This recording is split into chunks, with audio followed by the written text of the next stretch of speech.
안녕하세요. IMS 연구센터 이승현입니다. 영상으로 뵙게 돼서 반갑습니다. 이번 시간에 설명해 드릴 내용은 구매 절차 및 구매 전략, 구매 정책 또는 구매 전략에 대해서 설명해 드리도록 하겠습니다. 아무쪼록 저희 센터에서 제공해 드리는 이러한 영상 자료가 여러분들 공부나 여러분들 업무에 도움이 되시길 바라고 목차를 한번 보면서 다시 어떤 내용인지 한번 살펴보도록 하겠습니다. 목차는 첫 번째는 이제 구매 절차가 되겠습니다. 구매는 굉장히 중요하죠. 왜냐하면 아웃소싱이 자꾸 늘고 있기 때문에, 그리고 회사는 핵심적으로 정말 부가치를 낼 수 있는 부분만 집중해서 하고, 주변의 인프라는 기술력을 가지고 있는 좋은 공급자들이 많이 있기 때문에 그 공급자들하고 협력적 관계를 만들어서 가능한 한 정말 그 잘하는 부분만 서로 간의 역할을 가지고 정말 잘하는 부분만 하려고 하기 때문에 소싱이 자꾸 늘고 있습니다. 업체 선정 자체가 늘고 있습니다.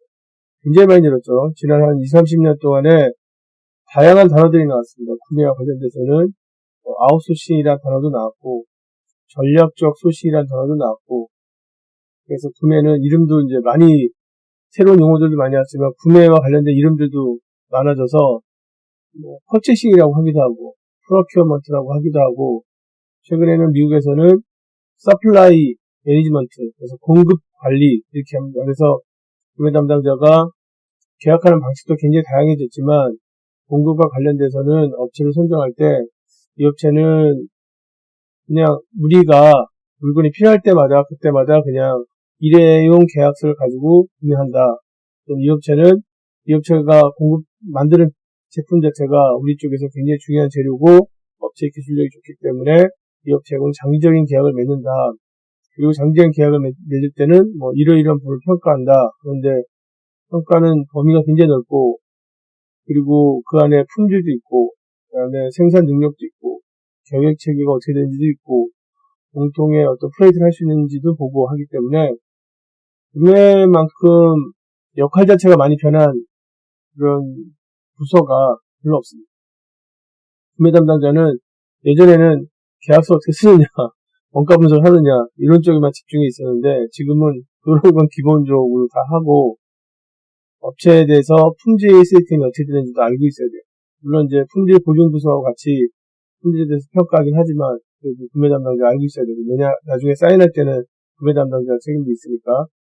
그리고 업체하고 다양한 이제 소위 말해서 SCM이라고 하는데 서플라이 체인 매니지먼트 안에 들어있는 다양한 어떤 기법들을 지금 내년에 한번 이러이러한 기법 쓰고 후년에 쓰고 해서 비용을 줄이거나 아니면 속도 경쟁력을 올리거나 하는 쪽에 노력을 해야 됩니다. 그래서 구매라는 역할 자체가 점점 중요해지고 있고, 그 안에 이제 바이어들의 역할이 이제 많이 변하고 있어요. 절차를 보시고요. 두 번째는 구매 정책을 위한 위험 및 가치 분석. 이제 위험 분석이라는 건 이제 조달의 위험이 있느냐 없느냐에 대한 얘기고요. 가치 분석은 우리가 물건을 많이 사느냐 적게 사느냐.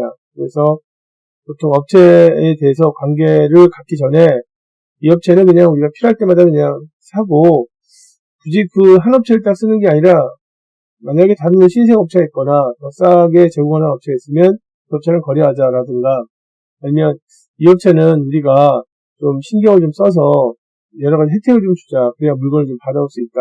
이렇게 해서 구매를 할 때는 구매 정책을 마련하거든요.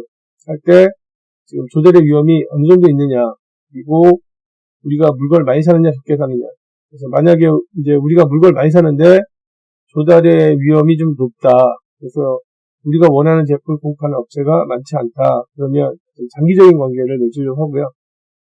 그 다음에 우리가 이제 물건을 많이 사는데 그런데 조달의 위험이 낮아서 시장에 업체들이 여러 명 있다. 그러면 그때는 이제 업체 간의 경쟁을 좀 갖게 해서 우리 쪽에 가능한 많은 혜택을 가지려고 하고, 그래서 이 위험 및 가치 분석을 한 다음에 구매 정책을 마련합니다. 그래서 두 가지 주제를 가지고 설명해 드리겠습니다. 먼저 구매 정책, 구매 절차를 보실까요?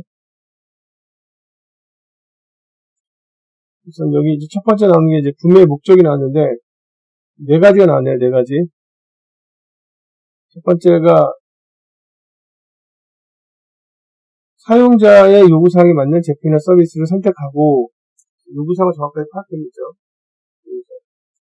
보통 이제 사용부서는 설계 부서가 될 수도 있고 생산 부서가 될 수도 있고 그 다음에 영업이나 마케팅 부서가 될 수도 있고 다양합니다. 회사에서 어떤 물건을 쓸 때 경영부서가 될 수도 있고 그렇습니다. 그래서 회사에서 어떤 물건을 쓸 때 자기네가 그냥 알아서 하는 게 아니라 구매를 통해서 하거든요. 공장이 여러 군데 있어도 가능한 이제 구매 쪽에 다 연락을 해서 얘기를 해서 구매 쪽에서 모아서 사게 되어 있습니다. 그러면은 구매 전문성도 있고 그리고 물건을 살 때 회사에서 이제 다양한 활동을 비즈니스 활동을 하면서 구매를 하기 때문에 되게 어느 정도 되냐면 매출이 만약에 뭐 한 5조 정도 된다 그러면 구매 금액은 2조나 3조 정도 됩니다. 한 반 정도를 내가 사거든요.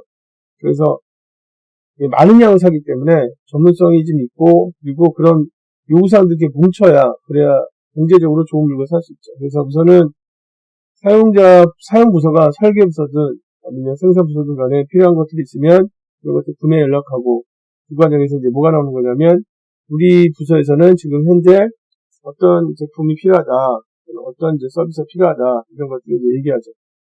이거를 이제 우리가 얘기할 때 왓이라고 하죠. 왓 안에는 이제 뭐가 있는 거냐면 규격이 있죠. 그리고 이제 품질에 관련된 얘기도 있죠. 두 번째가 공급자를 통해서 원하는 수량.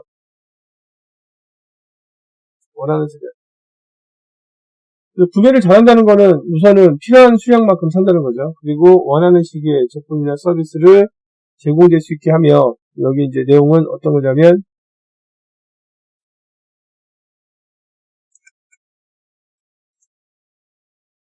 how much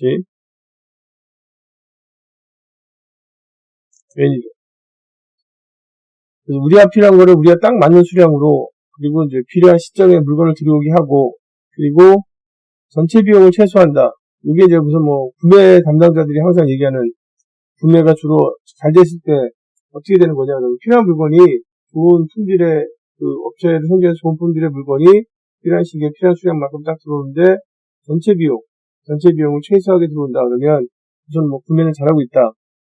개인도 사실 뭐 매일매일 구매하는데 이 세 가지를 만족하기 위해서 열심히 노력을 하죠. 할 때. 그래서 이제 전체 비용은 이제 우리가 뭐라고 얘기하는 거냐면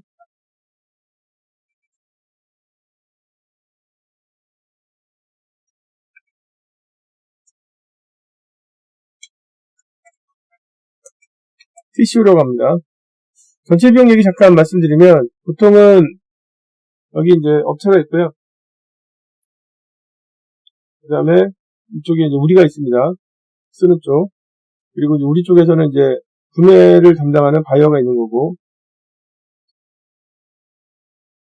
그 다음에 업체에서는 이제 물건을 파는 셀러가 있겠죠. 그래서 우리가 이제 이쪽에 주문하죠. A1을 주문하지. 그리고 이제 100개를 주문하죠. 그리고 이제 이게 100개가 이제 하나가 얼마짜리냐면 $10짜리라고 하겠습니다. 그러면 이쪽에서 업체가 이제 지금 A1을 이제 갖다 주죠. 그래서 A1을 이제 원하는 수량만큼 이제 갖다 주죠. 이게 갖다 줬다고 하겠습니다. 그러면 1번 주문하고 2번. 근데 보통 이제 주문할 때 계약서 쓰거든요. 그래서 계약서가 있어야 서로 믿을 수 있으니까 계약서를 가지고 이제 주문을 하게 되면 그럼 이제 그 업체에서 그걸 만약에 우리가 그렇게 해주겠다 하면 서로 간에 계약이 성립되는 겁니다. 성립되고 나면 그러면 물건을 보내주죠. 물건 보내주면 이쪽 계좌에다가 얼마를 보내주는 거냐면 계약서에 이제 어떻게 썼냐면 100개를 10개를 보내달라 했기 때문에 세 번째가 페이먼트가 일어나죠. 그래가지고 $1000를 주죠. 그래서 이제 어떤 생각을 하는 거냐면 거래를 하게 되면 업체 쪽의 계좌에는 얼마의 돈이 들어가는 거냐면 $1000의 돈이 들어가고 이 돈이 이제 업체 입장에서는 매출이겠죠. 우리 쪽에서는 얼마의 돈이 나간다고 생각하는 거냐면 이게 마이너스로 $1000의 돈이 나간다. 그래서 이제 생각을 할 때 이 부분이 이제 비용이다. 그래서 이걸 지금 아껴야겠다라고 하면 업체를 한 군데한테만 물어보지 않고 두 군데나 세 군데 정도에 물어보죠. 그래서 니네 얼마 하느냐, 니네 얼마 하느냐. 왜냐면 회사 안에 그 구성들이 있고 구조들이 좀 약간 다르기 때문에 같은 물건을 사더라도 비용이 약간 틀려요. 여러분들 인터넷에서 물건을 이렇게 사게 되면 사실은 그 같은 물건인데도 그러니까 그 안에 비용 구조가 똑같지만 회사 여러 가지 상황이나 그 다음에 구조나 뭐 지금 회사에서 그 물건을 만드는 방식이나 뭐 이런 것들 때문에 그게 약간 틀리거든요. 그래서 이제 회사에서 바이어가 어떤 생각을 하는 거냐면 지금 거래하게 되면 이 정도 돈이 나간다. 근데 이 돈이 나가기 때문에 이 돈을 좀 아끼고 싶다. 그러면 업체를 이제 한 군데가 아니라 이제 한 세 군데 정도에서 물어보거나 이렇게 더 뭐 많이 쓰면 더 물어볼 수도 있죠. 비교할 수도 있죠. 근데 그건 이제 옛날 얘기고 지금은 사람들이 이제 머리가 점점 보는 시각이 넓어지고 좋아져서 구매 담당자가 어떤 생각을 하는 거냐면 과연 이 거래에서 우리가 나가는 돈이 $1000 뿐이겠나. 근데 보통은 이제 그렇지 않거든요. 왜 그러냐면 물건이 들어오면 뭐 품질 검사 같은 것도 해야 되거든요. 두 번째는 100개를 샀잖아요. 그런데 그럼 100개를 딱 쓰느냐. 근데 100개를 딱 쓸 수도 있고 이게 이제 고정비 같은 게 있기 때문에 쓰기는 뭐 50개나 20개씩 쓰는데 100개 사올 수도 있어요. 그래서 만약에 쓰기는 어떻게 쓰느냐 그러면 한 20개, 30개씩 쓴다. 그래서 100개 사온 거다 그러면 재고 관리 같은 걸 해야 되거든요. 이제 지금 이제 창고가 있어야 되고 그다음 그 안에서 담당자 있고 재고 관리도 해야 되고 그렇기 때문에 사실은 물건을 거래하는 과정에서 우리 쪽에서 발생하는 비용은 업체한테 주는 $1000 뿐만이 아니라 품질 관리도 해야 되고 그리고 재고 관리 같은 것도 해야 되고 물건 들어오면 이제 물건 포장 풀어서 또 우리한테 편하게 또 이제 포장 단위를 또 이렇게 맞춰줘야 된단 말이에요. 그래가지고 이건 이제 키팅 같은 거라고 하죠. 근데 그런 것들을 하기 때문에 추가로 이제 플러스 알파가 되는 거예요. 그래서 이제 이 부분이 뭐가 되는 거냐면 TCO가 되는 겁니다. 그래서 구매 담당자는 어떤 생각을 하는 거냐면 우리한테 발생하는 돈은 이 정도의 돈이 빠지는구나. 이 정도의 돈이 빠지는구나. 그래서 처음에 $1000만 주는 줄 알았더니 $1000의 비용이 발생하는 줄 알았더니 그거 말고 추가되는 부분이 있어요. 그래서 만약에 이제 정 안 되면 이 알파를 주려고도 노력하죠. 알파를 주려고 노력하거나 그 다음에 조건이 괜찮으면 아예 그냥 가격을 주려고 이렇게 노력하거나 이런 노력들을 하죠. 그래서 구매는 어떤 게 지금 구매가 잘 되고 있다라고 할 수 있냐면 이제 구매 목적이라고 볼 수 있죠. 잘 되어 있다고 하느냐면 원하는 물건을 근데 그 원하는 건 구매가 쓰려고 하는 게 아니라 사용 부서에서 원하는 물건을 필요할 때 그 다음에 정확한 맞는 수량으로 딱 필요한 수량으로 근데 이제 그게 좀 어려울 수 있습니다. 그렇게 사면서도 관련된 비용이 최소화되면 잘한다. 그런데 이런 거를 공급해주는 업체가 많지 않기 때문에 시장에 보면 업체가 다양하지만 다 다르잖아요. 여러분들 그 밖에 나가서 음식 드시면 같은 그 것을 만드는 음식점 여러 군데 있잖아요. 그 중에서 좀 잘하는 데 있고 못하는 데 있잖아요. 마찬가지로 이런 것들을 잘 해주는 업체가 있으면 그 업체하고 협력적 관계를 맺는다. 이게 구매 목표가 되겠습니다. 사실은 이제 이거는 그냥 그 구매 목표를 좀 한 부분만 이렇게 설명했는데 요즘에는 구매 목표가 좀 더 전략적으로 많이 변하고 있습니다. 근데 이제 여기 관련된 내용을 좀 간단하게 구매 목표는 이런 거다. 설명을 좀 드렸어요. 그 다음 페이지 보시면 구매 절차 보셨습니다. 구매 절차 보시면 첫 번째는 구매 요구사항을 확인한다. 요구사항 확인하는 거는 이제 뭐 이런 거죠. 근데 이제 보통 이제 구매해서 물건 필요한 쪽은 유저니까 유저는 영업부서가 될 수도 있고요. 설계부서가 될 수도 있고 생산부서가 될 수도 있고 그렇습니다. 다양합니다. 회사 안에 경영부서가 경영이 될 수도 있고 유저가 바이어한테 이제 얘기하는 거죠. 보통 이제 유저가 바이어한테 얘기할 때는 세 가지를 얘기합니다. 지금 첫 번째가 맛을 얘기하죠. 어떤 거다. 어떤 걸 사달라. 그러니까 이제 브랜드가 나올 수도 있고요. 아니면 어떤 등급 같은 게 나올 수도 있고, 아니면 뭐 비슷한 제품 같은 걸 얘기할 수도 있어요. 이런 기능을 가지는 거다. 이렇게 할 수 있습니다. 아니면 이제 구체적인 규격이 나오거나, 이렇게 나올 수도 있어요. 다시. 두 번째는 몇 개 사달라. how much. 그 다음에 세 번째는 언제까지 필요하니까, 언제까지 사달라. 그리고 이제 이런 거의 경우에 회사의 구매 담당자가 이런 거를 처음 사는 게 아니라 이걸 몇 번 사봤어요. 몇 번 사오면 구매 담당자는 어떤 걸 하는 거냐면 미리 업체를 다 이렇게 준비시켜놔요. 그걸 뭐라고 하는 거냐면 소싱이라고 합니다. 소싱은 이제 우리나라 말로 하면 업체 선정이라는 뜻입니다. 그래서 요즘에 이제 물건이 들어오더라도 빨리빨리 들어와야 되잖아요. 근데 물건 살 때마다 다 그냥 지금 이제 요청이 들어오면 인터넷 검색하고 그다음 전화로 물어보고 하루 보내고 그러면서 계약서 쓰고 막 이렇게 되면은 시간이 많이 걸리니까 그래서 보통은 이제 바이어는 항상 어떤 걸 생각해 놓냐면 내년에는 이런 비즈니스 할 거니까 이러이러한 쪽에 업체를 미리 선정해 놓고 또 올해는 또 이제 이러이러한 비즈니스를 하고 있으니까 업체들에 대해서 이제 지금 그 평가를 해서 업체들이 우리 쪽에 잘 협력할 수 있도록 하고 그래서 업체 선정을 이렇게 해놓는단 말이에요.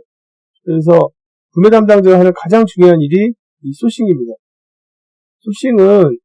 소싱을 하려면 뭐 간단한 물건 같은 경우에는 공산품 같은 경우에 그건 이제 조금 산다 그럴 때는 소싱하기 편하지만 장기적으로 계속 오랫동안 쓰고 많은 양을 사고 그리고 그 재료의 품질 수준 자체가 굉장히 중요하다 그러면은 소싱할 때는 여러 가지를 봐야 됩니다.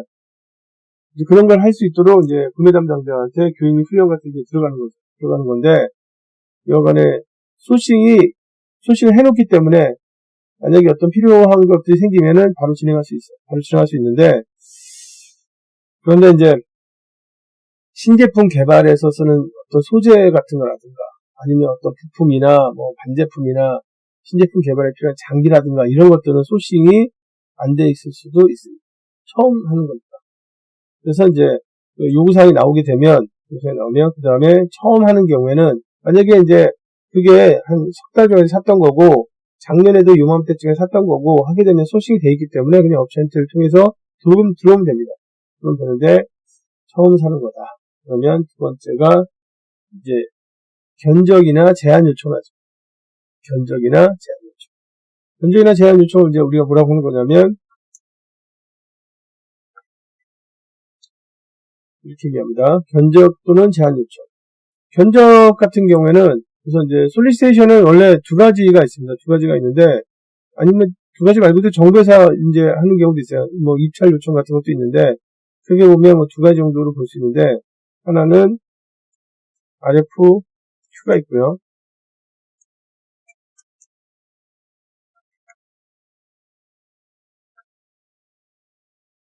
RFQ가 있고 그 다음에 두 번째는 제한 요청이 있습니다. RFP가 있습니다.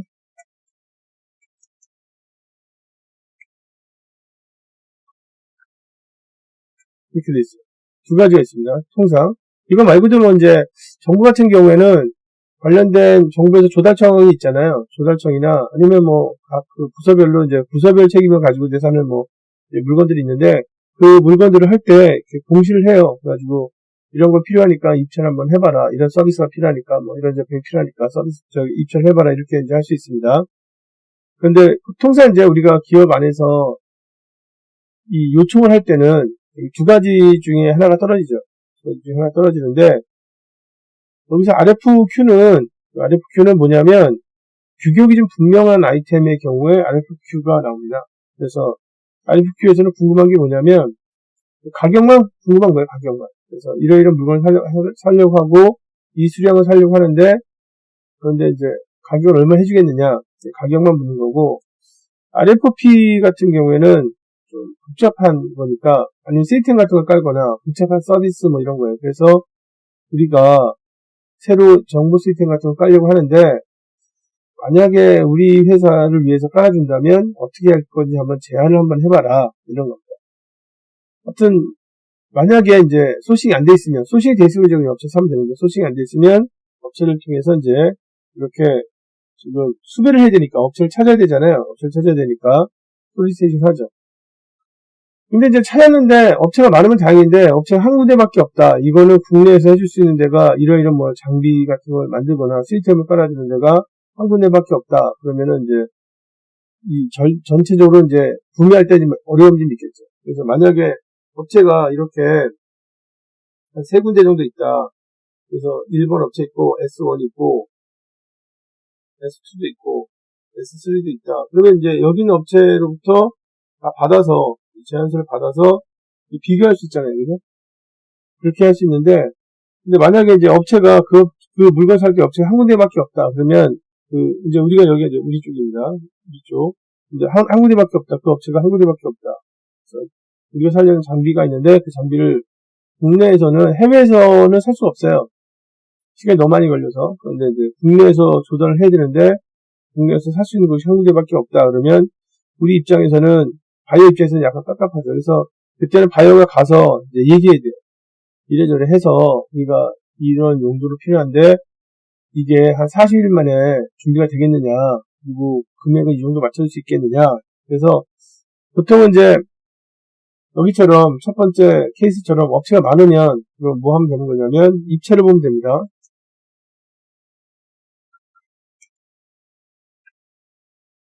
과정 자체가. 이제 세 군데다가 이제 뭐 가격을 보든가, 뭐 제한을 보든가 해서 이렇게 비교해가지고 제일 괜찮은 데를 하나 찍으면 되잖아요. 그런데 이제 만약에 그 업체가 이렇게 한 군데밖에 없잖아요.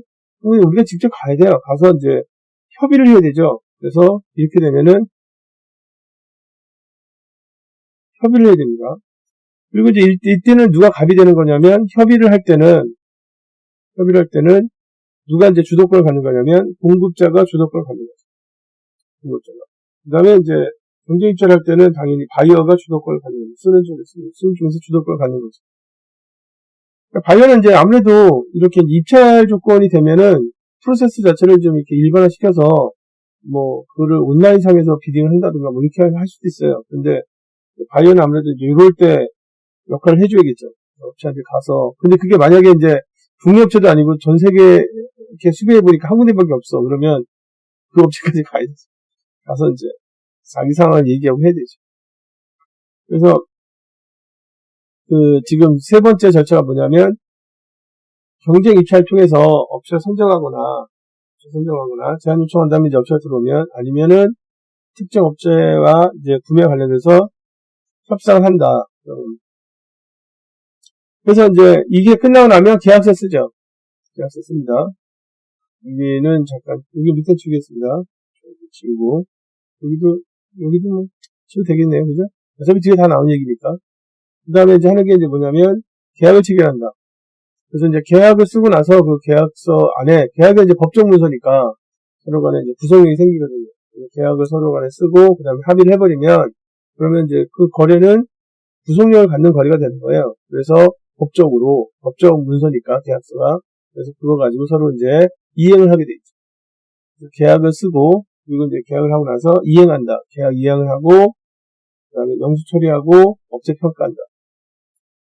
절차는 뭐 이제 우선은 이렇게 돼 있는데 업체 평가할 때 이제 중요하게 보는 건 뭐냐면 업체 평가할 때는 우선은 품질을 제일 먼저 보죠. 근데 이 품질 부분은 이거는 이제 지금 requirement라고 보시면 되겠습니다. 이게 요구사항이에요. 그러니까 품질이 안 좋잖아요. 품질이 안 좋으면 그러면 분쟁이 생길 수도 있고요. 법적 분쟁이 생길 수도 있고 구매 담당자 입장에서는 업체 선정을 잘못한 거니까 책임을 져야 되고 그래서 품질은 기본적인 겁니다. 당연히 이제 불량이 들어오면 뭐 업체한테 얘기해서 다시 해달라라든가 아니면은 또 지금 뭐 일부 지금 공제 같은 거 한다든가 여러 가지 이제 절차들이 있거든요. 그게 그래서 이제 품질은 기본적인 거고 그 다음에 두 번째가 보는 게 뭐냐면 토탈 코스트 전체 비용이 어떻게 되느냐 전체 비용 자체가 그리고 이제 세 번째가 딜리버리 앞길을 지켰냐 안 지켰냐 그 다음에 이제 네 번째가 이제 뭐 기타 이렇게 됐어요. 그래서 우선 아셔야 될 게 이제 뭐냐면 업체를 평가할 때 가장 중요하게 보는 거는 품질입니다. 그렇죠? 우리가 물건을 싸게 사든 비싸게 사든 간에 분명히 이제 우리가 원하는 요구사항이 있었을 거란 말이에요. 그죠? 그 요구사항이 있었고 그 요구사항에 맞춰가지고 업체를 선정해서 지금 거래를 한 거란 말이에요. 그걸 했는데 물건이 잘못 들어온다. 그래서 우리가 원하는 게 아니었다. 품질이 이제 만족이 안 된다. 그러면은 이건 이제 구매를 잘못한 거죠. 그래서 가장 기본적인 것들은 이제 품질이고 거기에 더불어 이제 이런 것들이 이제 만족이 되면 구매가 잘 이루어지는 거죠. 그러면 그 업체를 등급을 이제 이렇게 줘요. 그래서 보통은 그 업체 등급이 어떻게 되냐면, 업체 등급이 처음에 업체를 나눌 때는 벤더라고 합니다. 벤더는 뭐냐면, 내가 물건을 살 수 있는 곳이 벤더입니다. 그 다음에 두 번째가 서플라이어가 돼요. 서플라이어는 뭐냐면, 한 번이라도 물건을 사면 서플라이어가 됩니다. 그 다음에 세 번째는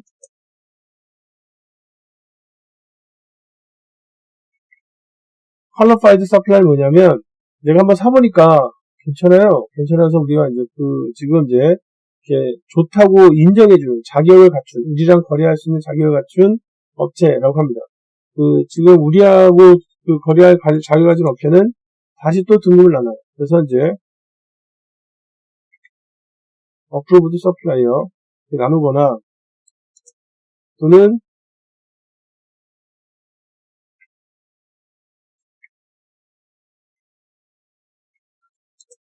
우선업체, 그러니까 승인업체 중에서 한 승인업체가 이 아이템에 대한 승인업체가 3개 있는데 그 중에서도 제일 괜찮은 업체, 그래서 상위에 뛰어나요. 그 다음에 이제 우선업체를 계속 유지하고 더 잘하게 되면 퀄리파이드 서플라이어. 그래서 보통은 구매 담당자는 구매를 하면서 그냥 구매를 하는 게 아니라 이런 성과를 평가하는 어떤 기준들을 마련을 해서 품질 쪽에 50%, 전체 비용의 30%, 기타 나머지 딜리버리가 한 15%, 나머지 이렇게 평가하는 기준을 마련하고, 그 다음에 그 업체들이 그 평가에 맞춰가지고 잘 정리해서, 그래서 가능한 한 중요한 아이템들은 다 이렇게 우리랑 거래할 자격 조건을 가지고 있는 업체들만 거래하게. 그거는 그게 내려가면 내려갈수록 더 잘하는 거거든요. 내려가면 내려갈수록. 그래서 승인업체는 그거는 우리가 1년에 이 정도 구매하기 때문에 반드시 승인업체 통해서 사야 되고, 승인업체 되려면, 비즈니스한, 지금 이력이 몇 년 이상, 그리고 또, 지금 IS 인증 같은 거 따고, 이런 이제 요구사항들을 만들어야 되고, 그 다음에 거기에 대해서 좀 잘하면 인증업체로 등급 올려주고, 그리고 나서 우선업체죠. 우선업체로 등급을 올려주고, 그리고 나서 우선업체에서 또 잘하게 되면 나중에 맨 마지막에 뭘 주는 거냐면, 인증업체에 자격을 주는 거죠. 인증업체 자격. 인증업체 자격이 되면 여러 가지 혜택이 있어요. 무검사로 물건을 받는다든가, 1년에 얼마 정도 이상 거래한다든가, 이렇게 해서 이제 업체에 대해서 거래할 때 그냥 거래하고 나서 평가를 끝내는 게 아니라 이렇게 업체 구성을 하는 겁니다. 그리고 이제 구매 담당 쪽에서는 벤더하고 서플라이어를 구분합니다. 벤더는 어떤 뜻이냐면 우리가 물건을 살 수 있는 곳을 벤더라고 합니다. 벤더는, 서플라이어는 살 수 있는 곳 중에서 한 번이라도 거래하게 되면 서플라이어라고 해요. 그래서 거래를 하게 되면 그 다음에 이제 절차가 뻔해지죠. 거래하게 되면 이 업체는 다음에 또 한 번 사도 되겠다. 이 업체는 다시 가면 안 되겠다. 그래서 나중에 이제 서플라이어에서 좀 잘하면 좀 이제 이런 이제 기회가 생기는 거죠. 해당 업체한테 이런 지금 신용 등급을 줘서, 그래서 업체는 이제 이 자격 조건을 갖는 거죠. 자격은 이제 세 가지. 그리고 이제 네 번째가 만약에 네 번째 두면 장기 계약 업체. 네 번째는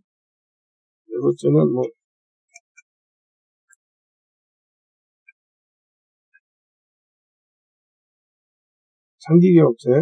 근데 만약에 이제 장기 계약하는 아이템이 어떤 아이템이냐면 우리가 쓰는 문구류 같은 거라든가 이런 공산품류예요. 그러면은 사실은 장기 계약 업체에 대해서 요구사항들이 지금 기존에 있는 것은 그렇게 타이트하진 않습니다. 근데 만약에 장기 계약으로 선정된 자재 자체가 생산에 정말 중요하게 사용된다 그러면 그때는 이제 장기 계약을 하기 전에 절차들이 굉장히 까다롭게 돼 있어야 되죠. 가능한 한 장기 계약을 하는 업체들은 중요한 자재 같은 경우는 인증업체 중에서 선정이 돼야 됩니다. 인증업체 중에서.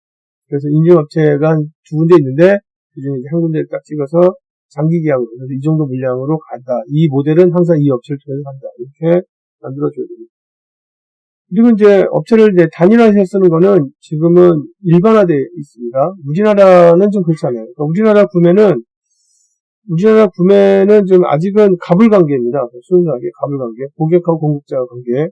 특히 이제 우리나라는 대기업이 지금 별로 없고, 그 다음에 중견기업도 많지 않고, 되게 중소기업이거든요. 중견기업이 적고, 이제 소기업들이 많은 이런 상황이기 때문에, 대기업하고 만약에 지금 뭐 중소기업이 거래한다. 그러니까 대기업 그 매출이 얼마 정도 되느냐?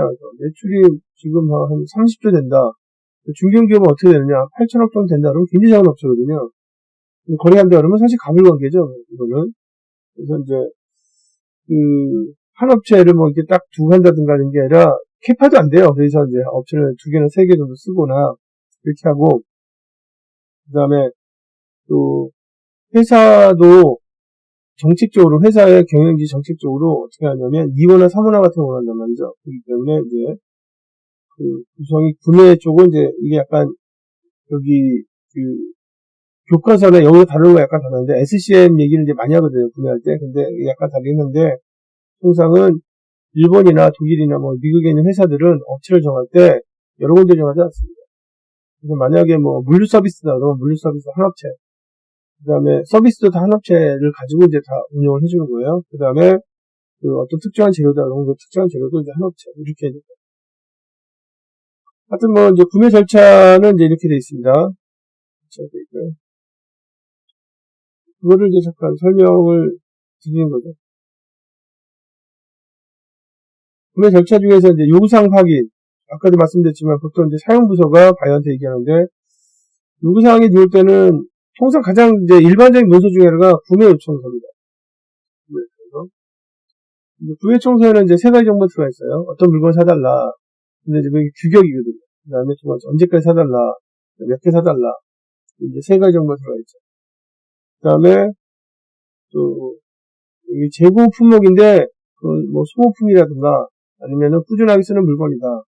아니면 뭐, 물건이 지금 유통에서도 구매를 하잖아요. 유통에서 진행되는 구매다. 그러면 경량 주문 방식이나 정기 주문 방식으로, 통상 이제, 만약에 그 물건들이 있는데 그 물건을 공급하는 공급자가 한 군데밖에 없다 그러면 정기 주문 방식으로 갈 수도 있겠죠. 근데 이제, 만약에 그 물건을 공급하는 업체들이 뭐 몇 개 있고, 그 다음에 우리는 그 쓰는 물건이 많지 않아요. 그리고 중요한 물건을 좀 써요. 그러면 정량 주문 방식으로 해서 EOQ 같은 걸 가지고 수량을 정하고 제조물점 같은 걸 선정한 다음에 제조물점이 되면 주문을 해서 그 업체한테 이제 연락해서 물건을 받는다든가 이렇게 할 수도 있겠죠. 정량이나 정기 주문 방식에 대해서는 이제 재고관리 쪽을 좀 보셔야 됩니다. 그 다음에 생산에 사용되는 재료는 MRP가 있습니다. MRP에서 여기 종속수의 경우는 우리가 이제 소위 말해서 이제 생산에 사용된 재료다, 생산에 투입된 재료다 그러면 생산 재료다 이건데, MRP가 다 돌게 되면 회사 ERP가 돌잖아요. 그러면 생산 계획만 나오는 게 아니라 생산 계획에 맞게 구매 재료의 수요가 계산되면서 구매 계획이 딱 나온단 말이에요. 그래서 그 MRP의 플랜드 오더 릴리즈를 보면, 그러면 이 물건은 언제까지는 발주해줘야 언제까지 물건 들어올 수 있구나. 그 계획이 쫙 보이죠. 어느 정도까지 보이냐면 보통 뭐 MRP 계획 기간 이렇게 보면 한 20주 정도까지는 보입니다. 수요가 20주 정도까지 가까이 들어오기 때문에, 그래서 우리 공장에 들어오면 몇 주 만에 만드느냐 그러면 한 달 정도 만든다 그러면 수요가 한 20주 정도 들어오고요. 그 다음에 물건 설 때 한 4주 정도 된다 그러면 구매 계획이 16주 정도까지 나와요. 16주 정도. 그래서 MRP 보면서 그다음에 가는데, 업체가 이제 딱 정해져 있으면 MRP 정보를 그냥 업체들에게 넣어주죠. 그걸 서플라이어 스케줄링이라고 합니다. 그 다음에 아까도 얘기한 것처럼 아주 일반적이에요. 서플라이 체인을 만들어서 한 업체를 딱 정해서 가는 건 일반적인데, 그래서 그런 단어들이 이제 많이 쓰이죠. 그 다음에 간반은 일본에서 쓰는 방식인데, 일본도 마찬가지로 업체를 한 업체 씁니다. 한 업체 쓰기 때문에 그 업체를 이제 딱 지정해 놓고 그 다음에 필요한 것만큼만 쪽지를 보내요. 그래서 지금 이게 약간 구조가 어떻게 되냐면, 그 공급자가 있고 그 다음에 여기 이제 우리가 그 지금 물건을 쓰는데, 이 공급자가 공급하는 물건이 그 뭐 MXX를 공급하는데 그 중에 대표적인 아이템이 M1이에요. 그러면 공급자가 이렇게 M1을 우리 쪽 쓰는 데다 이렇게 놔둬요. 쓰기 편하게 이렇게 박스 포장 같은 거 해놔요.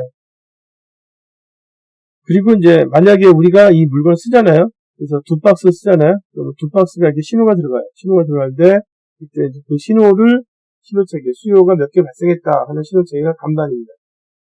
예전에는 이제 이게 70년대에 어떻게 했냐면, 이렇게 쪽지를 2장 해서 이제 쪽지를 보낸 거예요. 쪽지를 예전에 그냥 카드, 쪽지에서 간반이라고 했는데, 요즘에는 이제 뭐 IT 기술이 좋아져가지고, 쓰는 거 뭐 다 볼 수 있잖아요. 그래서 그걸 쓰는 거를 이제 그 업체한테 보내주면 업체가, 지금 2개 썼구나 해서 이제 2개 이렇게 보내주는데, 이러려면 이 업체가 뭐 2가지 조건이 있어야 되겠죠. 하나는 단일 업체여야 되고, 왜냐면 쪽지를 이 업체 보냈다 저 업체 보냈다 할 수 없잖아요. 그러니까 업체를 딱 정한 다음에 전체적으로 이제 계약서에 그 내용을 반영해서, 그래서 이렇게 하면 얘네는 이제 그 물건을 공급을 한다. 그리고 공급 단위는 어떻게 된다. 뭐 이런 걸 써놔야 되잖아요. 그래서 이제 쪽지가 들어오면 이제 업체를 가야 되는데 단위 업체 되고, 두 번째는 업체가 좀 가까이 있어야 되잖아요. 왜냐면 수요가 발생한 다음에 쪽지가 들어가는 거니까 멀리 있는 업체한테 가게 되면 여기 있는 리드 타임이 길어서 오는 중에 다 쓸 수도 있잖아요.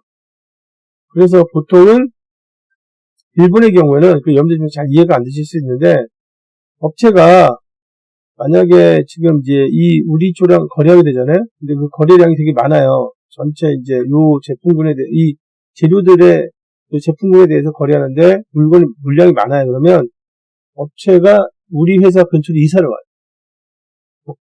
그래가지고 한 20분 거리 안에, 10분 거리 안에 있어. 땅을 샀어. 그래서 우리가 쓴 걸 알려주면 그 물건이 얼마 만에 들어올 수 있냐면 20분이나 30분에 딱 들어올 수 있게. 이거 이제 잘 이해가 안 되시죠? 아니면 너무 이제 이사 올 수 있는 상황도 아니에요. 그러면 어떻게 하냐면 업체가 우리 회사 앞에다가 물류센터 같이 이 물건을 보관하는 장소를 둬요. 그래서 거기다 연락하면 한 15분 만에 딱 들어오죠. 차로 왔다리 갔다리 하면 15분 만에 들어오죠. 이런 식으로 합니다. 그러니까 공급자에 대해서 계약 방식이나 협력 관계가 다릅니다. 그런데 그런 것들은 어디에서 많이 나타나냐면, 소위 말해서 우리보다 좀 생산을 잘한다 하는 나라나 기업에서 많이 나타나요. 그러니까 우리보다 못한다가 내서 나타나는 게 아니에요. 그래서 이제 보통 이제 그런 걸 가지고 이제 우리 프로세스도 그러면 저렇게 이제 벤치마킹해서 저는 장점이 있다는 거죠. 우리보다 잘하는 데가 저렇게 쓰니까 이렇게 이제 노력을 하죠. 간반. 하여튼 뭐 요구사항은 이제 3가지 정도가 나옵니다. 어떤 물건이 필요하다, 언제까지 필요하다, 몇 개 필요하다, 3가지 나오는데 3가지는 지금 이제 여러 가지 방식으로 업체한테 전달됩니다. 자, 그 다음에 이제 요청인데, 요청을 뭐라고 부르냐면 이제 솔리시테이션이라고 합니다. 그리고 이제 업체한테 이제 보통 이제 이거는 소싱이 안 돼 있으면 이제 요청을 해야 되거든요. 업체 수비할 때. 그래서 지금 2가지가 있는데, 첫 번째가 이제 견적 요청이 있고 제한 요청이 있습니다. 견적 요청 같은 경우에는 우선은 뭐 규격 자체가 분명한 아이템의 경우에 견적 요청을 해요. 그래서 주로 이제 뭐에 대해서만 묻는 거냐면 프라이스에 대해서 묻는 거예요. 가격에 대해서. 그래서 지금 얼마 정도 해줄 수 있겠느냐, 제품 자체가 등급이 분명하거나 아니면은 규격이 분명하거나 이런 겁니다. 브랜드가 딱 있거나 이런 겁니다. 그래서 이제 업체한테 얘기하는 거죠. 이 브랜드랑 똑같은 걸로 똑같은 기능하는 아이템으로 구매하려고 하는데 얼마 정도 할 수 있겠느냐, 가격을 묻는 겁니다. 그 다음에 추가로 더 묻는 게 있다면 이런 게 물을 수 있죠. 뭐 언제 갖다 줄 수 있느냐, 주문하면 언제 갖다 줄 수 있느냐, 지금 당장 하려고 하면 뭐 지금 당장 가능하냐, 뭐 이런 정도는 묻죠. 그 다음에 제한 요청은 이제 어떤 아이템에 대해서 하는 거냐면 좀 까다로운, 네?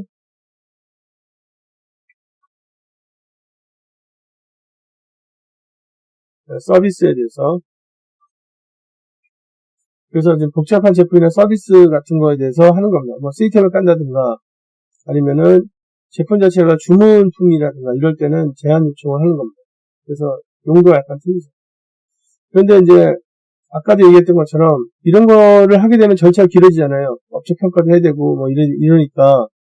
그래서 통상은 자주 쓰는 물건에 대해서는 이미 이제 소싱을 다 해놔서, 그래서 이제 물건이 필요하게 되면 바로바로 사게 이렇게 해서 그게 소싱이 안 돼 있으면 이런 걸 합니다. 자, 그 다음에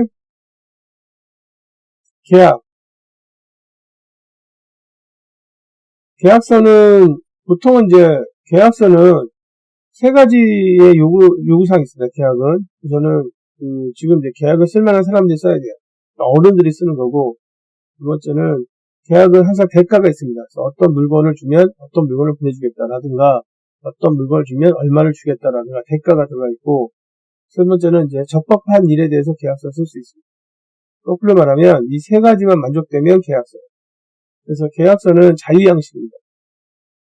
보통 이제 자유양식이기 때문에 그냥 둘이 만나서 이해 당사자 만나는데 둘 다 어른이에요, 어른. 아니면 계약에 대해서 충분히 이해할 수 있는 상태예요. 그러니까 같은 어른이라도 한 사람이 뭐 예를 들어서 술에 취해 있다든가 술이 취해서 이제 지금 이게 상황을 잘 모른다든가 아니면 뭐 아프다든가 이럴 때는 계약이 안 될 수 있어요. 근데 일단 이제 다 상황을 다 인식하고 있고 그 다음에 거기에 대해서 네가 이거 주면 내가 돈 얼마 주겠다라든가 나는 대신에 또 너한테 뭘 주겠다라든가 서로의 대가가 있어요. 대가가 있고 그리고 이 일 자체가 당연히 적법한 일이에요. 불법적인 일이 아니에요. 그러면은 계약서가 되는데 자유형식이다 보니까 어떤 문제가 있냐면 그러면 아주 빈번한 거래를 매번 그 양 당사자가 쓰게 하면 굉장히 불편하잖아요.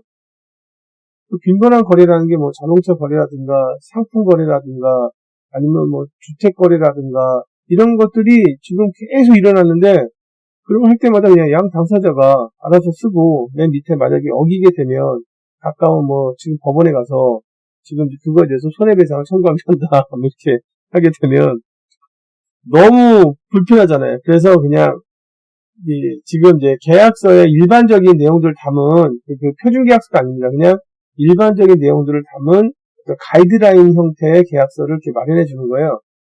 그래서 실제로 이제 주택 거래를 하든 자동차 거래를 하든 간에 그 계약서에 있는 내용이 좀 추가될 게 있다. 근데 그 양 당사자가 서로 합의했다는 걸 더 추가로 줄 수 있습니다. 계약은 이제 이런 건데 계약은 이제 계약서 종류가 우선은 이제 단어가 잠깐 나오는데 펄체스 오더라는 게 있습니다. 펄체스 오더라는 단어는 이거는 줄여서 이제 PO라고 그래요. 구매 담당자가 이제 그냥 이게 거의 붙듯이 나오는 단어가 PO인데 PO 보냈냐, PO 좀 승인했느냐, 빨리 PO 보내라 이제 나오는데 이거는 한 번 거래할 때 쓰는 계약서입니다. 그래서 1회 구입 주문 계약 뭐 이렇게 얘기할 수 있어요. 그러니까 PO를 쓴다는 얘기는 그 업체한테 요 케이스에 대해서만 당신하고 거래하겠다 이런 뜻이에요. 그래서 만약에 또 다음에도 필요하면 그때도 PO를 보낸다 그러면 뭐 그냥 요 케이스도 당신한테 거래하겠다 이런 거지 우리가 뭐 서플라이 체인을 맺어서 한 업체에 이미 딱 지정된 상태에서 거래할 때는 PO를 쓰지 않습니다. 그래서 이제 PO를 쓴다는 건 이제 이번 건에 대해서 그냥 건 바이 건이에요. 그래서 이번 건에 대해서 당신이랑 거래하겠다 이거죠. 그래서 그 고객사가 우리한테 주문하는데 PO를 거래하잖아요. 그러면 다음번엔 안 할 수도 있다. 그 다음에 이제 장기계약. 장기계약을 하는데 보통 이제 어느 정도 돼야 장기계약이냐. 근데 뭐 기간은 뭐 1년이 넘어도 장기계약이라고 하기도 하는데요. 통상 아주 중요한 계약의 경우에 장기계약은 5년입니다. 5년. 5년 계약을 맺죠. 미국 정부가 중요하게 사는 이제 물건들, 보통 이제 뭐, 그냥 공산품이나 이런 제품 단위는 5억 이상, 그 다음에 장비 같은 거, 이렇게 주문품 같은 거는 10억 이상이거든요. 10억 이상인데, 그 정도의 경우는 다 업체하고 장기계약을 맺게 돼 있어요. 10억 이상이 되면. 근데 그 계약 기간은 5년입니다. 그래서, 장기계약 하면 이제, 같은 내용이 들어가 있어요. 근데 기간이 이제 긴 거죠. 그 다음에, 계약서 쓰는데, PO는 여러분들 이제 아셔야 될 게 우선은 한 번 거래할 때 쓰는 계약이다. 이건 아셔야 되고, 그리고 이제 계약에 대한 요구사항은 뭐, 이게 이제 지금 생산과 관련된 내용들을 설명해 드리기 때문에 나중에 기회가 되면 구매와 관련된 내용을 설명해 드릴 때 좀 자세하게 설명해 드리도록 하겠습니다. 그 다음에 계약서 중에 어떤 게 있는 거냐면 블랭키 오더라는 게 있어요. 블랭키 오더가 있는데 보통 이제 블랭키 오더는 어떤 품목에 대해서 지금 이제 주로 계약을 맺는 거냐면 이 표준화된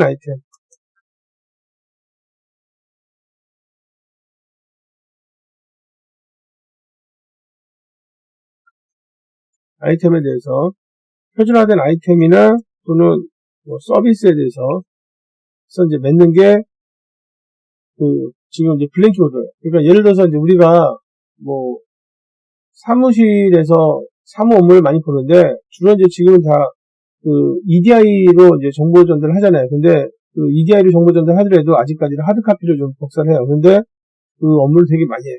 그리고 하루에 복사지를 몇 통 정도 쓰는 거냐면 한 100통 정도 써요. 매일 한 1년 내내 매일 한 100통씩 써요. 그러면 복사지를 매일매일 살 수는 없잖아요. 매일매일 전화해서 갖다 주세요. 뭐 갖다 주세요 할 수 없잖아요. 그러니까 근처에 있는 그냥 문방구하고 계약을 맺는 거죠. 계약을 맺어서 우리가 1년에 지금 한 200일 정도 일하는데 복사지를 하루에 100통 정도 쓴다. 그럼 대충 이제 금액이 나오잖아요. 수량이 나오잖아요. 그러면 이거를 당신네한테만 살 테니까 당신이 알아서 여기 지금 이제 여기다 그냥 물건 넣어놔라. 그러면 이제 우리가 갖다 쓰고, 그리고 지금 나중에 갖다 준 거에 대해서 총 수량을 한 달에 한 번씩 확인해서, 그래서 한 달에 한 번씩 이제 지금 결제를 해주겠다. 그리고 많이 쓰니까 좀 싸게 해달라. 그래서 블랭키 오더는 우선 가장 중요한 게 뭐냐면 어떤 아이템에 대해서 하는 거냐면 어떤 표준화된 아이템에 대해서 합니다. 블랭키 오더를 하는 것 자체가 표준화된 아이템에서 하고, 서비스 같은 경우는 이제 뭐냐면 우리가 출장을 많이 다닌다. 그래서 특히 출장을 미국 지역에 많이 다니는데 미국 쪽에 있는 뭐 체인하는 호텔하고 체인으로 되어 있는 호텔하고 계약을 맺는 거예요. 그래서 우리가 이제 매년 평균을 내보니까 1년에 몇 번 정도 출장을 하는데 그때 이제 금액을 얼마 정도 해달라 해서 맺는 게 이제 이 블랭키 오더가 되겠습니다. 예전에 개인들도 집에서 꾸준하게 쓰는 물건들이 있었거든요. 그 물건들이 뭐였냐면 지금 이제 거의 안 하는데 요구르트라든가 우유라든가 식문 같은 거라든가 이런 것들이 꾸준하게 구매하는 품목들이 있었어요. 근데 이제 그렇게 되면 계약을 맺을 때 업체는 딱 찍어서 그 업체하고 1년을 한다든가 2년 한다든가, 그럼 업체가 이제 1년보다 2년이면 이제 약간 싸게 해주고 그러거든요. 그렇게 해서 이제 물건을 매일매일 들어와. 그리고 이제 우리 매일매일 쓰고 결제를 한 달에 한 번씩 하고, 그리고 그 물건은 하나 업체를 통해서 이렇게 가는 게 블랭키 오더가 되겠습니다. 이런 계약도 있는데, 이런 경우에 이제 보통 이제 1년 이상 이제 계약을 이제 받고, 그 다음에 거기에 대해서 지금 몇 개 정도 쓸 거다. 그리고 그거에 맞춰서 이제 계약 가격을 냈죠. 자, 이런 게 이제 계약이 되겠습니다.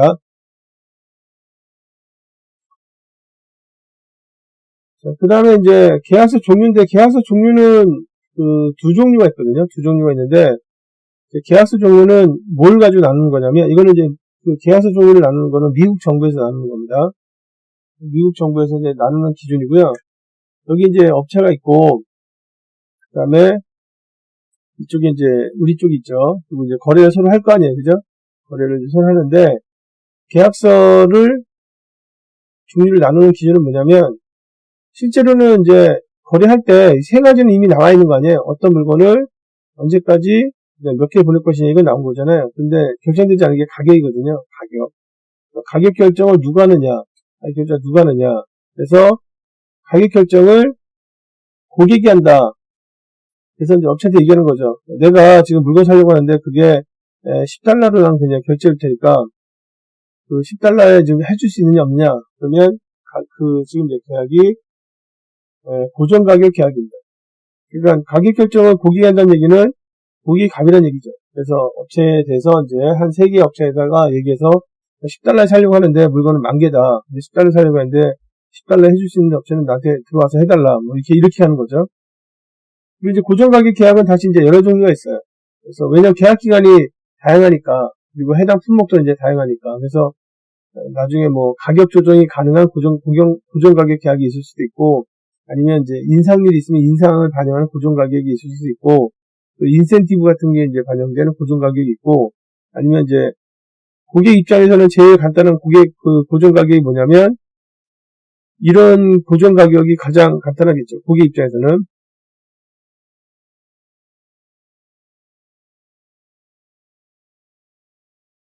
그래서 이걸 이제 FFP라고 하는데, FFP 계약을 맺게 되면, 그러면 이제 그냥 확정 고정 가격이라는 건 뭐냐면, 중간에 재료비가 오르든 인건비가 오르든 계약 기간이 만약 1년이면 1년 사이에 어떤 변화가 있어도 그냥 무조건 이 금액은 무조건 $10 이렇게 가게 되면 이제 고객 입장에서 굉장히 편하죠. 하여튼에 가격 결정을 고객이 하게 되면, 그러면 우리가 고정가격 계약이라고 합니다. 그 다음에 이와 반대로 계약에서 이제 지금 최종적으로 결정되는 가격을 누가 하는 거냐면 공급자가 할 수도 있어요. 공급자가 갑이면. 그래서 이럴 때는 이제 보통은 이제 어떤 경우냐면 그 물건은 이 공급자밖에 안 팔아요. 그래서 이제 와서 부탁을 해. 그래서 부탁을 해서 우리가 얘기했지. 우리가 이거를 만들 때 비용이 얼마 정도 든다. 재료비 얼마, 그다음 기타 다 얼마 든다. 그리고 이제 여기에서 이익은 얼마 정도 붙여야 된다. 그래서 이제 이렇게 해서 가격을 결정해. 프라이스를 결정해서, 그래서 금액이 이제 예를 들어 20달러인데 하겠느냐. 이렇게 가게 되면, 계약이 이제 뭐가 되는 거냐면, 비용지불 계약입니다. 비용지불 계약을 맺는다는 거는 공급자가 갑이라는 뜻입니다. 보통 이제 이럴 경우에는 이제 공급자 갑일 경우는 어떤 경우냐면 애당초에 기술력이 좋아서 공급자를 판다든가 아니면 이럴 수도 있어요. 물건을 거래해야 되는데 그 거래하는 물건을 만약에 A1입니다. A1을 이제 거래하려고 하는데 몇 개를 거래하려고 하는 거냐면 100개에 대해서 거래하려고 해요. 근데 급해. 그러니까 이제 갑자기 이게 필요하게 된 거예요. 그래서 시간이 굉장히 촉박해요. 그렇게 되면 이제 공급자 갑이 될 수도 있죠. 그래서 여러 가지 이제 그 경우에 따라서 공급자가 갑일 경우가 있단 말이에요. 그러면 계약을 맺을 때 이 세 가지 이미 정해져 있는 상태인데 가격 결정을 누가 하는 거냐면 공급자가 하는 겁니다. 그런 걸 이제 비용지불 계약이라고 하고요. 공급자가 그 가격을 결정할 때 방법도 되게 여러 가지예요. 그러니까 이제 우리는 무조건 이제 비용은 얼마인데 수수료가 정해져 있다 이렇게 할 수도 있고요. 아니면 수수료를 비용의 한 5% 이렇게 정할 수가 있어요. 그래서 지금 이제 만약에 1억짜리면 1억짜리에다가 이제 그 5%를 곱해서 그 정도는 수수료가 또 붙는다 이렇게 이제 갈 수가 있어요. 이게 이제 이 알파가 그 결정될 때 알파가 정해진 것도 있고 아니면 알파가 이 비용에 비례할 수도 있습니다.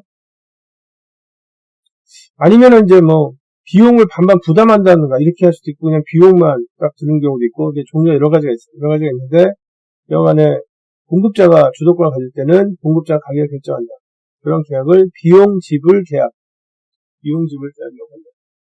고객이 결정하게 되면 이제 그냥 고정 가격 계약 이렇게 이제 그래서 계약서는 종류가 두 종류가 있습니다.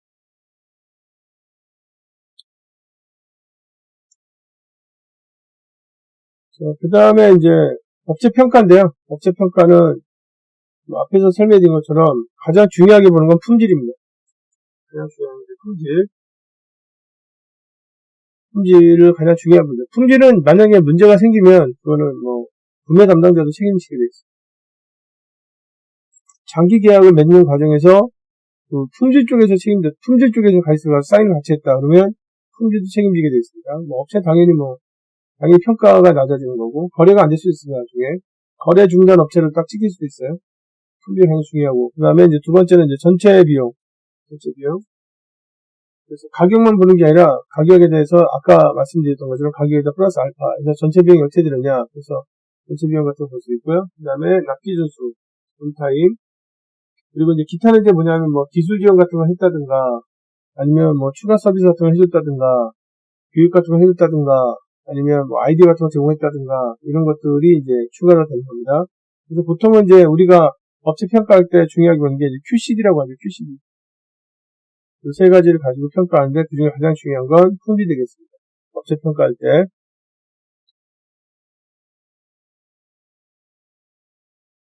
자, 그 다음에 여기다 이제 절차에 대한 설명을 했고요. 그 다음에 위험 및 가치 분석인데 우선은 이제 구매 정책을 이제 세울 때 중요한 이슈입니다. 그래서 요거는 장기 계약을 한다. 요거는 그냥 그때그때마다 산다라든가 이거는 가능한 업체를 통해서 지금 가능한 많은 서비스를 얻는다라든가 아니면은 또 이거는 이제 지금 업체한테 가서 부탁한다든가 이건데 여기서 이제 말하는 밸류라는 게 뭐냐면 프로큐먼트 양이 얼마큼 되느냐 이겁니다. 조달량이 얼마큼 되느냐. 그래서 우리가 구매를 해보면 보통은 재료들 다양하게 산단 말이에요. 그래서 대기업 같은 경우에는 구매하는 재료가 몇 종류가 되느냐. 그러면 한 12,000가지 정도 된다. 그러면 12,000가지를 다 동일하게 사느냐? 12,000가지 다 동일하게 산 건 아니고, 그 12,000가지 중에서 특히 한 20% 정도 아이템을 많이 산다 이런 거란 말이에요. 이게, 그래서 이제, 여기는 지금 이제 구매 금액이 얼마 정도 되느냐 이거고요. 구매 금액이 이제, 프로큐먼트 금액이 얼마 되느냐 이런 거고, 리스크는 이제 뭐냐면, 조달할 때 지금 이제, 조달하기가 쉬우냐 어려우냐 이걸 얘기하는 겁니다. 그래서, 뭘 얘기하는 거냐면, 그 물건을 사려고 하는데, 그 물건을 공급해주는 공급자가 많으냐 적으냐, 서플라이어가 지금 이제 많으냐 적으냐 이걸 묻는 거예요. 이걸 얘기하는 겁니다. 그래서 만약에 업체가 많으면은 조달의 위험이 낮은 거고, 업체가 많이 적다. 그래서 전 세계적으로 그걸 공급하는 데가 세 군데밖에 없다. 그러면 조달의 위험이 높은 거고 그런 겁니다. 그래서 밸류는 이제 뭐냐면 우리가 구매를 하는데 많이 사느냐, 많이 사는 아이템이냐, 적게 사는 아이템이냐. 그리고 우리가 20%에 드는 아이템이냐 이거죠. 20대 80이거든요. 그래가지고 이제 20%에 드는 아이템이냐. 그 다음 리스크는 이제 시장에 업체가 많으냐 적느냐 이런 겁니다. 그래서 이제 이걸 가지고 이제 뭘 정하는 거냐면 구매 정책을 정하는데 그 구매 정책에 관련된 일반적인 어떤 조언, 지금 가이드라인이 이제 중요한 게 이제 프라이징 매트리스입니다. 사람 이름이겠죠, 그죠? 그래서 이제 보면은 이렇게 이제 네 가지로 나눠요. 그래서 구매 정책을 이제 네 가지 정도를 하는데 첫 번째가 별로 중요하지 않는 자재로 분류하는 거. 여기는 그냥 아무 때나 사도 된다는 얘기입니다. 그거는 어떤 거냐면 내가 조금 산다. 조금 사는데 이제 업체도 이제 조달의 위험이 낮다는 얘기는 무슨 뜻이냐면 업체가 시장에서 안 타는 거예요. 그래서 인터넷만 뒤져도 한 세 군데 네 군데 나온다 이거죠. 근데 이제 물건은 조금 사요. 그래가지고 한 달에 한 번 산다든가 아니면 뭐 두 달에 한 번 산다든가 뭐 이런 겁니다. 조금 사는 경우에 이때는 이제 별로 중요하지 않은 아이템이라고 분류합니다. non-critical. 거기에 맞게 이제 구매 정책을 쓴다 이거죠. PO 거래하고 그 다음에 업체에 대해서는 이제 뭐 주로 가격에 대해서만 얘기하고 왜냐면 한 달에 한 번 산단 말이에요. 아니면 뭐 1년에 한 번 정도만 산단 말이에요. 어떤 행사 같은 걸 위해서 한 번 산단 말이야. 그러면 그거에 대해서 그냥 딱 맞는 수량을 사지 계속 쓰는 게 아니니까. 그래서 이제 PO 거래하고 그 다음에 가격을 이제 가능한 낮추려고 노력하고 그래서 업체 세 군데에서 입찰을 좀 붙이려고 노력하고 이렇게 이제 가는 거죠. 밑에 이제 보면은 이제 해당하는 품목은 뭐 사무용품일 수도 있고 여기 이제 밑에 품목 있죠. 사무용품일 수도 있고 MRO 같은 게 있는데 통상 MRO는 종류가 너무 많아가지고 이렇게 분류하는 것보다 또 별도로 빼서 그냥 MRO 업체를 하나 정해서 걔네한테 그냥 다 받으려고 그래요. 왜냐면 MRO 종류가 너무 많거든요. 그러니까 구매 담당 부서에서 처리하려면 손이 너무 많이 가니까 그냥 한 업체를 정해서 그냥 걔네가 다 알아서 이제 지금 파악해서 공급하기 이렇게 하는데 여하간에 뭐 많이 쓰는 건 아니니까 그래서 이렇게 이제 나눌 수 있습니다. 두 번째가 이제 뭐냐면 대량 구매 품목이라는 게 있어요. 대량 구매 품목. 이게 이제 레버리지 아이템이에요. 그래서 레버리지는 이제 많이 사요. 이게 많이 사는데 업체가 많아요. 그러면 이제 이걸 우리가 뭐라고 하는 거냐면 갑이죠, 갑. 갑이라고 하죠. 여기 이제 대량 구매 아이템은 이제 우리가 지금 뭐라고 하는 거냐면 바이어 마켓이죠.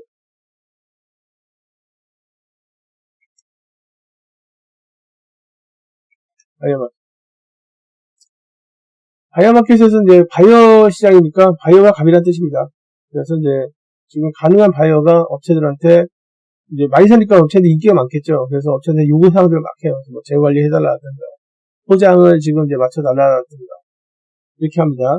아니면 뭐 지금 이제 알아서 여기 지금 우리 사이트까지 다 와서 뭐 이게 지금 서비스 해달라든가 이렇게 해서 이제 레버리지 아이템은 또 거기에 맞게 이제 가능한 우리 쪽에 유리한 쪽에 조건들을 많이 넣어서 물건이 이제 들어올 수 있게 해주죠. 그 다음에 바이어 마켓이고 그 다음에 이제 어떤 게 있냐면 이게 버틀렉 아이템이 있습니다. 버틀렉 아이템인데 버틀렉 아이템은 어떤 거냐면 우리가 굉장히 조금 써요. 그래가지고 물건이 몇 개 정도 쓰냐면 1년에 지금 올해 필요한 게 한 2,000개밖에 안 되고 근데 문제는 그거를 공급하는 업체가 미국에 2개 있고요. 유럽에 하나 있고 이렇게 돼 있어요. 상황이. 그리고 이제 물건에 대해서 요구하는 것도 굉장히 까다로워요. 그러니까 되게 그 어떤 재료가 그러냐 그러면 이제 신제품에 사용되는 재료라든가 신제품에 사용되는 장비라든가 특히 신제품에 사용되는 아주 핵심적인 재료들은 신제품이니까 개발 과정이니까 많이 쓰진 않잖아요. 양산 과정이 아니니까 많이 쓰지 않는데 이제 좀 중요할 수가 있습니다. 이렇게 되면 이제 버틀렉 아이템이 되죠. 그러면 이때는 어떤 시장이냐면 이 버틀렉 아이템이 되면 이게 지금 해당하는 아이템 자체가 셀러 마켓이에요. 이거 누가 갑이냐면 파는 사람이 갑이야. 그래서 이제 바이어가 어떻게 하는 거냐? 보통 이제 이 셀러를 찾아가죠. 셀러를 찾아가서 회사 소개하고 그 다음에 이 지금 물건만 주시면 저희가 그냥 돈은 바로 이제 결제 드리겠다 라고 하고 그 다음에 여기서만 사겠다. 여기서만 사려고 한다. 그리고 앞으로 이제 지금 이제 이렇게 쓸 거다. 아니면 이제 그 뭐 3개월 단위나 6개월 단위씩 미리 산다든가 뭐 이렇게 해서 이제 하는 거죠. 그래서 여기 보면은 이제 밑에도 나오잖아요. 그리고 이제 설계되는 품목, 설계를 지금 현재 하고 있는 아이템들 이런 것들이 이제 그 버틀렉 아이템이 되겠습니다. 그래서 꼭 필요한데 너무 소량이고 그리고 이제 업체는 어디 있냐면 많으면 좋은데 전 세계적으로 한 3개 정도밖에 없고 그냥 먹는 데도 있고 막 이러니까 가서 이제 부탁하고 이제 이렇게 하죠. 그 다음에 이제 마지막에 네 번째는 어떤 거냐면 네 번째는 여기 이제 전략 품목이 있습니다. 전략 품목은 내가 굉장히 많이 사는데 우리 쪽에 사는 물건의 이 품질 요구사항이 너무 높기 때문에 업체가 많지가 않아요. 그래서 이제 업체도 우리 쪽을 되게 좋게 생각해요. 왜냐면 많이 사니까. 그 다음에 우리도 그 업체에 대해서 한 3군데 업체가 있는데 그 중에 이제 한 업체랑 좀 관계를 좀 잘 맺었으면 좋겠어요. 아무데나 살 수 있는 물건도 아니고 근데 그 지금 이제 우리 쪽에 호감이 있는 업체가 만약에 있다면 관계를 좀 잘 맺고 싶습니다. 그래서 보통 이제 전략 품목은 업체하고 장기적인 관계를 맺는 게 필요한 그 지금 아이템이 되겠습니다. 그래서 지금 우리가 소위 말해서 SCM을 한다 그러면 우리가 윈윈 전략을 써서 SCM을 한다 그러면 이제 여기에 해당하는 아이템입니다. 그래서 여기 있는 아이템들은 우리가 소위 말해서 뭘 하는 거냐면 뭐 업체랑 장기적인 관계를 맺는다든가 이게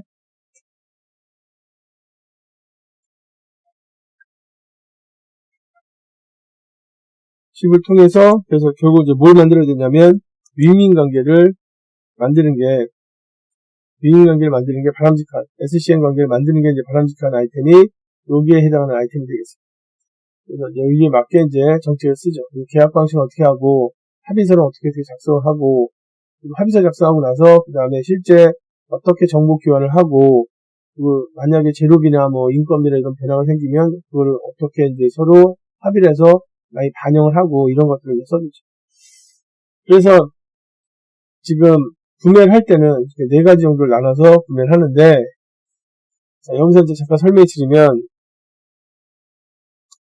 여러분들 지금 정책을 마련하려고 하는 겁니다. 정책을 마련하려고 하는데 4개를 나누잖아요. 그러면 구매와 관련된 아이템에 대해서 정책을 4개를 써야 된다는 거예요. 그러면 문제가 뭐냐면 정책이 4가지가 되면 구매 담당자가 헷갈릴 수가 있어요. 정책이라는 거는 특히 뭐 예를 들어 구매나 뭐 재고 정책이나 이런 정책들은 2개 정도로 나와야 됩니다. 그러니까 중요한 아이템은 이렇게 하고 중요하지 않은 아이템은 이렇게 한다는 게 2가지 정도로 나오는 게 좋아요. 정책을 4가지 정도로 쓰게 되면 많은 거예요. 정책은.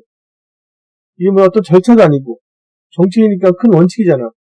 근데 이렇게 이거를 4개 정도 하게 되면 나중에 그 바이어가 이거를 지금 장기 계약으로 봐야 되나 레버리지로 해야 되나 막 애매하잖아요. 그죠? 그래서 그 회사들 중에서 노키아는 어떻게 했냐면 노키아가 구매가 관리가 되게 잘 되는 회사거든요. 근데 노키아는 정책을 어떻게 나누냐면 이거를 이렇게 사분면 나눠서 이쪽 영역에 있는 아이템하고 이쪽에 영역에 있는 아이템으로 딱 2가지만 나눠요. 2가지. 그래서 지금 이제 위쪽에 있는 아이템을 어떻게 하는 거냐면 위쪽에 있는 아이템은 무조건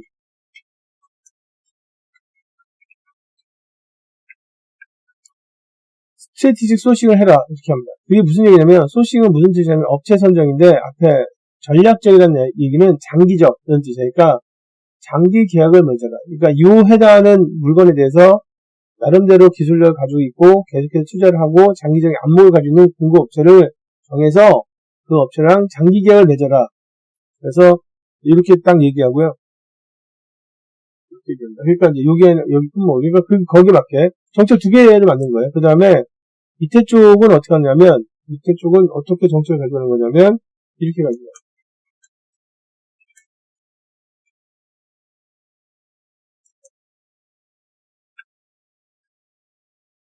택티컬 바잉이라고 합니다. 정책을 어떻게 했냐면, 바잉은 무슨 뜻이냐면, 구입이라는 뜻이에요. 구입. 그러니까 택티컬은 뭐냐면, 전술 구입해라는 얘기는, 택티컬은 업체를 한 군데 정하지 말고, 그냥 그때그때마다 필요할 때, 시장에서 어떤 업체가 지금 공급하고 있고, 뭐 좀 싸게 파는 데 어딘지 확인해서, 가능한 한 싼 데서 사라는 뜻이에요. 싼 데서. 그래서, 택티컬 바잉은 의미가, 업체를 하나 정하지 말고, 그냥 가능한 경제적으로 살 수 있는 곳에서 사라. 네, 구입해라. 그때 맞춰 구입해라. 그리고 이제 거기에 있는 해당 품목들은 여기 사분면에서 이제 밑에 쪽이고, 그리고 전략 구매 품목은 이제 뭐냐면, 이거는 장기 계약을 맺어서 업체랑 지속적인 협력 관계를 만드는데 그거는 어디에 아이템이냐면 이 사분면에서 위쪽 이렇게 해서 이제 두 가지로 나누죠. 간단하게, 왜냐면 정책인데 이거 네 가지로 해도 되는데 네 가지보다 두 가지 더 실제 구매 부서에서 효율적으로 쓰기에, 정책에 맞춰 쓰기에 좀 추천해요. 정책을 지키기 위한. 정책은 잘 나왔는데 현현시키지 않으면 아무 의미가 없으니까. 그래서 이렇게 나눠서 그래서 이제 쓰기도 했습니다. 단어가 이제 이렇게 정책이 두 개 될 수도 있고요. 아니면 통상 이렇게 이제 네 가지 나올 수도 있고 그렇습니다. 여러분들 이제 아셔야 될 게 뭐냐면, 제가 이거는 몇 년 전에 어느 회사에서 구매 컨설팅을 받았어요. 구매 쪽이 왜냐면 원가 절감 할 수 있는 그런 기회가 좀 많은 부분이기도 하고, 그 다음에 구매 변화가 많아서 회사 큰 회사였거든요. 그래서 이제 공장 단위별로 이제 구매를 하다가 전사 구매를 이제 바꿨거든요. 전사 구매를 해야 되니까. 그래서 전사 구매 하면서 컨설팅을 받았는데, 그 컨설팅 업체가 중요한 게 뭐냐면, 지금 이 분류를 8가지를 해놨어요. 8가지를. 그래서, 이거는 이제 진짜 8가지 했으니까 그림이나 또 설명은 디테일하게 나올 수 있는데, 정책으로 쓸 수는 없죠. 그래서, 이건 좀 필요성이 좀 떨어진다. 이런 생각을 좀 했습니다. 그래서 보통은 네 가지를 나눠 쓰거든요. 그래서 그냥 별로 중요하지 않은 아이템, 넌 크리티컬, 대량 구매 품목, 대량 구매 품목에 맞는 정책들을 만들어요. 그 다음에 버틀렛 아이템, 그래서 이게 이제 지금 구입하기가 어려운 아이템, 그 다음에 전략 구매 품목, 그래서 이제 네 가지 나눈 다음에 SCM을 한다. 그러면 이제 보통 전략 구매 품목에 대해서 하는 거거든요. 하는데, 근데 이것도 헷갈리니까 노키아는 아예 그냥 두 개 딱 나눠서 전략 구매 품목, 아니면 이제 지금 이제 전술 구입 품목, 이렇게 딱 두 가지 나눠서 정책을 만들어서 쓰게. 중요한 건 정책이 지금 나오냐 안 나오냐보다는 정책이 잘 나왔는데, 그 잘 나온 정책으로 쓰고 있느냐, 안 쓰고 있느냐, 이게 중요합니다. 구매 정책은 이제 그렇게 네 가지 나오거나 두 가지 나온다. 라고 이해하시면 되겠습니다. 자. 그래서 이번 시간에는 구매 및 공급 관리에 대해서 설명을 드렸고요. 안에 이제 들어가서 보면 구매 절차, 그리고 구매 정책에 대해서 설명을 드렸습니다. 아무쪼록 이쪽에 관련된 업무를 보시는 분들에게 유익하게 사용될 수 있길 바라고, 시청해주신 여러분들께 감사드리면서 마치도록 하겠습니다. 감사합니다.